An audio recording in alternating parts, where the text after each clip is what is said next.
साथियों नमस्कार। बोधि सुविचार चैनल में आप सभी लोगों का स्वागत है। दोस्तों, विषय अत्यंत गंभीर है। आजकल आप लोग देख रहे होंगे कि नए नए भगवान, नए नए देवता वो बनाए जा रहे हैं और उन देवताओं को चमत्कारिक बता करके हमारे बहुजन भाइयों को इस कदर से भ्रमजाल में फंसा दिया है कि अज्ञानतावश ये सारे भगवानों के चक्कर लगा रहे हैं। जो हमारा मूल इतिहास है, जो हमारे बहुजन भाइयों का मूल इतिहास था, तो उसको भूल गए हैं।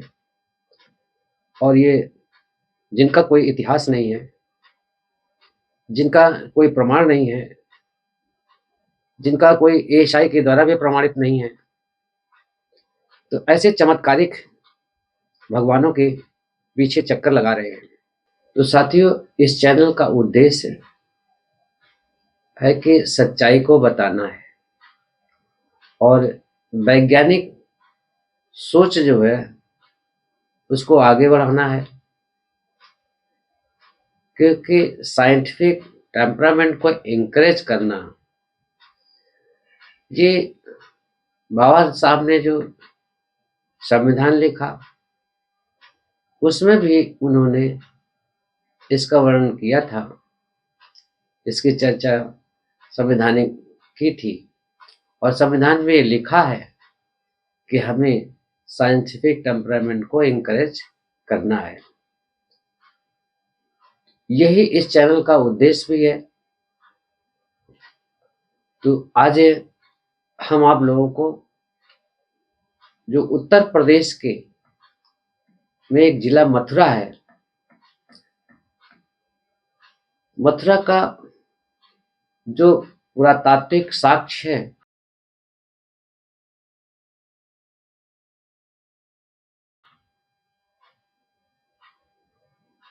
इन साक्ष्यों को आप लोगों ने देखा और यहाँ पर मथुरा में और इसके आसपास 15 टीले हैं, जिसमें 7 टीलों की खुदाई हुई है या उत्खनन का कार्य हुआ है। ये कार्य भारत के एएसआई या पुरातत्व विभाग है, जो पुरातात्विक विभाग है, उस विभाग के द्वारा किया गया है। उस उत्खनन से जो भी मूर्तियां मिली हैं, जो अवशेष मिले हैं, वो सभी अवशेष मथुरा के राष्ट्रीय संग्रहालय में, जो पुरातत्व विभाग के संरक्षण में रखे हुए हैं। इसकी पुष्टि मथुरा का संग्रहालय स्वयं करता है। आप सभी वहां जाकर के स्वयं पुष्टि कर सकते हैं। दूसरी पुष्टि चीनी यात्री वैनसांग की पुस्तक, जिसमें वैनसांग ने लिखा है कि मनुष्यों का व्यवहार वहां कोमल और आदरणीय है। वहां जब वो मथुरा गए तो मथुरा में जब वो देखा कि वहां के लोगों का जो व्यवहार है वो बड़ा ही कोमल स्वभाव का है और वो आदरणीय है। ये वैनसांग भारत में 7वीं शताब्दी में आए थे और आकर के उन्होंने पूरे भारत का भ्रमण किया और उस भ्रमण में मथुरा को मैं भी भ्रमण किया था। उन्होंने लिखा कि भिक्षुओं के बारे में वो लिखते हैं कि ये लोग गुप्त रूप में बैठ करके धार्मिक ज्ञान में वृद्धि करना और प्रकृति के नियमों का विश्लेषण करना, फिर उसका जो ज्ञान है वो 8-10 सन्यासियों के साथ उसका परीक्षण करना, ये इस तरह का काम करते थे। यही इनका कार्य जो था और ये पसंद करते थे यही काम। ये लोग शांत रह करके दूसरों के हितों के विषय में अधिक ध्यान देते थे और जो ज्ञान प्राप्त करते थे वो अपने उन गृहस्थों को इसकी शिक्षा देते थे। यमुना नदी के किनारे लगभग 20 संग्राम, यमुना के किनारे लगभग 20 संघाराम थे जो स्वयं भैंसंग ने अपनी आंखों से देखा था।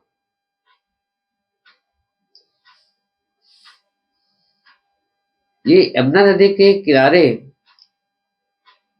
जो 20 संघाराम थे इसमें लगभग 2000 भिक्षु लोग निवास करते थे।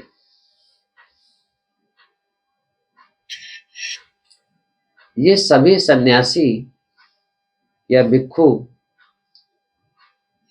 कुछ ये थेरवादी थे यानी हीनयान शाखा से और उसमें कुछ महायान शाखा के थे। यहाँ पर उन्होंने ये भी बताया है कि 5 देव मंदिर हैं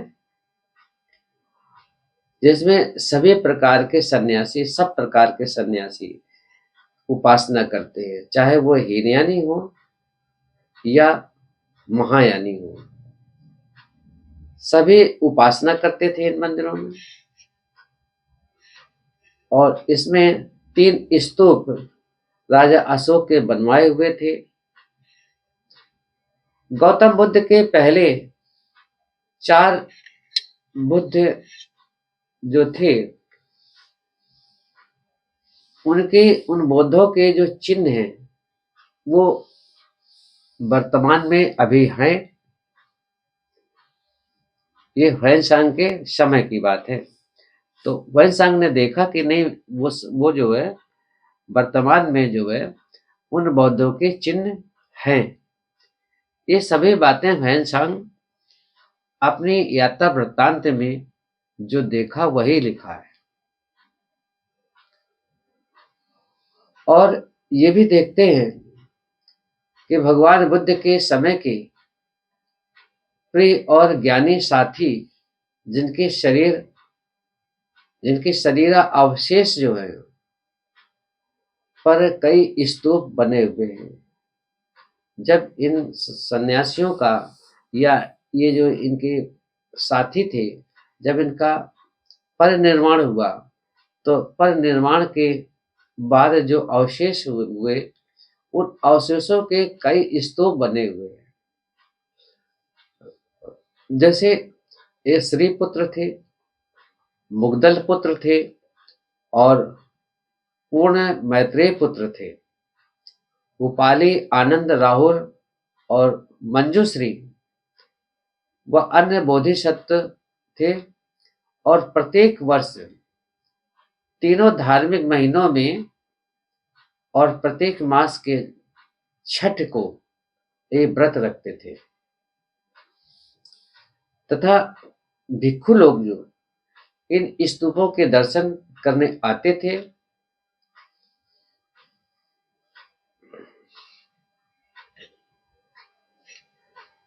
और ये अभिवादन पूजन थे। पूजन करने के बाद जो लोग अभिधम्म का अभ्यास करते हैं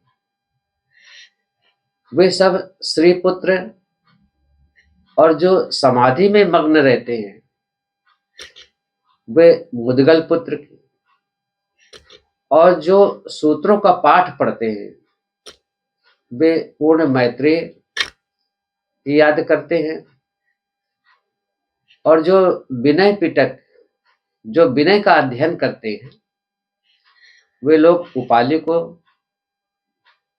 और तथा भिक्षु लोग जो वो आनंद को, और श्रमण लोग जो हुआ करते थे वो राहुल को सम्मान करते हैं और उनकी पूजा करते हैं।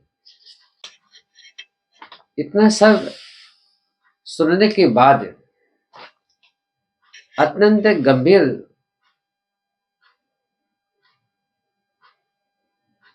विषय हो जाता है कि जो भारत की और भारत के मूल निवासी या बहुजन की जो मुख्य विरासत थी वो आज संग्रहालयों में या तो पुरातत्व डिपार्टमेंट या विभाग के संरक्षण में कैद कर दी गई है, और या फिर सत्ता में बैठे लोग के द्वारा छुपा दी गई है। इन सब का न तो प्रचार प्रसार किया जाता है और न इनका ज्ञान लोगों तक पहुंचाया जाता है। आखिर बुद्ध से इतनी नफरत क्यों की जा रही है? मथुरा में भगवान बुद्ध 2 बार गए थे। यहाँ जो भी प्रमाण मिले हैं वो या तो भगवान बुद्ध के मिलते हैं और या फिर कुषाण वंश के राजा कनिष्क के मिलते हैं, जो ईसा पूर्व पहले दूसरी शताब्दी के थे। ये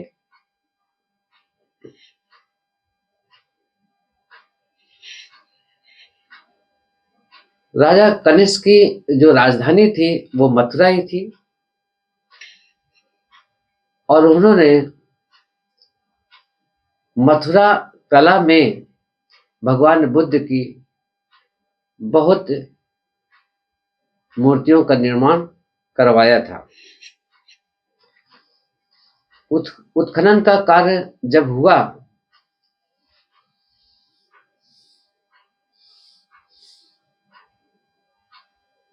और उत्खनन से जो भी प्रमाण मिले हैं वो 2 ही लोगों के मिले हैं।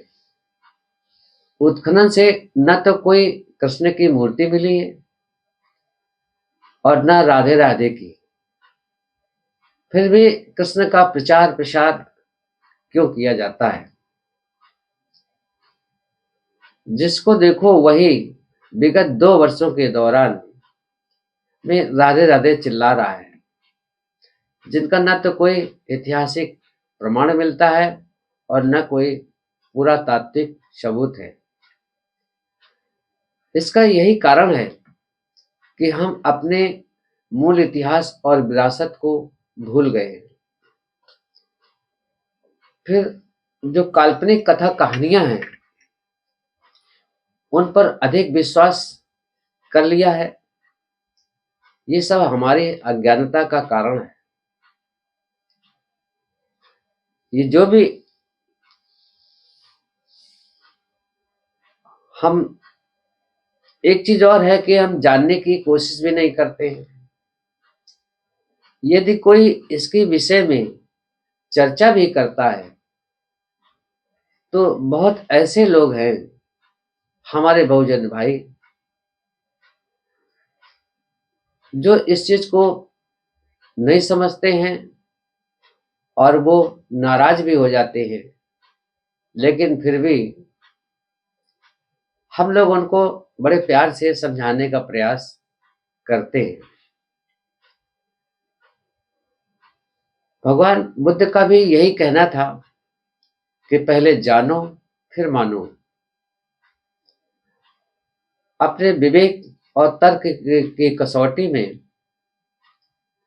सत्य और असत्य में अंतर करना, ये हमारे जीवन को सही मार्ग की ओर ले जाने वाला होता है। तो साथियों, आज का वीडियो यही हम समाप्त करते हैं। आगे पुनः हम फिर आपको एक नया वीडियो लेकर के आएंगे। वीडियो पसंद आए तो आप लोग जो है लाइक करें, सब्सक्राइब करें, बेल आइकन को अवश्य दबाएं, जिससे नोटिफिकेशन आपके यहाँ सबसे पहले पहुंचे। और दोस्तों, एक बात और है कि अपने इष्ट मित्रों को शेयर करना न भूलें, क्योंकि जब शेयर करते हैं तो ये बातें आपके मित्रों तक भी पहुंचती हैं, जिससे और ज़्यादा लोग जो है ये जो इतिहास छुपा दिया गया था, जो आज इतिहास खुल रहा है, बता रहे हैं, तो उनके पास तक भी पहुंचता है, जिससे ज़्यादा से ज़्यादा जो बुद्ध के धम्म को समझें और अपनी जो मूल विरासत है इसको अपनाने का प्रयास करें। दोस्तों, धन्यवाद। जय भीम, नमो बुद्धाय।